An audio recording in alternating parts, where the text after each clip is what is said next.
بسم اللہ الرحمن الرحیم۔ محترم ناظرین، السلام علیکم ورحمۃ اللہ وبرکاتہ۔ ناظرین، پیش خدمت ہے بہت ہی قیمتی قدیمی نسخہ بالوں کی خشکی اور سکری کے لیے۔ بہت آزمودہ اور دیسی گھریلو نسخہ ہے، بے ضرر انشاءاللہ پرانی سے پرانی سکری، سر کے بالوں کی خشکی انشاءاللہ اللہ کے فضل سے 3 دفعہ استعمال کرنے سے مکمل طور پہ ختم ہو جائے گی۔ یہ بالوں کی خشکی، سکری اتنی ڈھیٹ چیز ہے کہ مختلف آئل، تیل وغیرہ، شیمپوز وغیرہ استعمال کرنے کے باوجود بھی جان نہیں چھوڑتی، اور خاص کر گرمیوں میں تو ہلکا سا سر میں خارش کرنے سے بھی بے شمار بالوں سے، سر سے وہ سکری اور خشکی گرتی رہتی ہے۔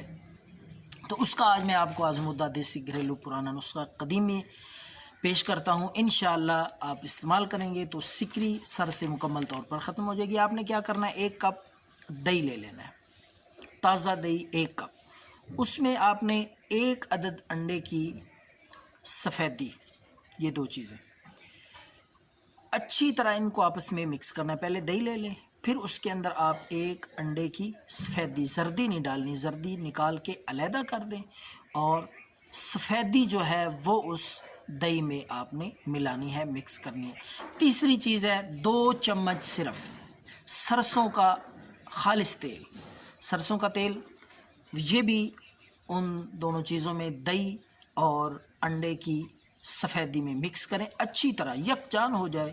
تو یہ تینوں چیزیں آپ نے مکس کر کے سر پہ آہستہ آہستہ انگلی سے، ہاتھ سے ملتے جائیں پورے سر پہ۔ تو یہ کتنی دیر آپ نے رکھنا ہے یہ بھی میں آپ کو بتاتا ہوں۔ تو یہ تینوں چیزیں آپ لکھ لیں، نوٹ کر لیں، اور طریقہ بھی ان کو مکس کر کے لگانے کا۔ تو آپ نے سر پہ لگا کے اس کو چھوڑ دینا ہے، کم از کم آپ اس کو 20 منٹ جو ہے نا سر پہ لگا رہنے دیں، اور 20 منٹ کے بعد اپنا سر کسی اچھے سے صابن سے دھو لیں۔ 3 دفعہ 3 دن یہ استعمال کریں، انشاءاللہ سر کی سکری، خشکی مکمل طور پہ ختم ہو جائے گی۔ کسی اور آئل وغیرہ کی، کسی شیمپو کی آپ کو ضرورت نہیں رہے گی۔ دعاؤں میں یاد رکھیں۔ اللہ حافظ۔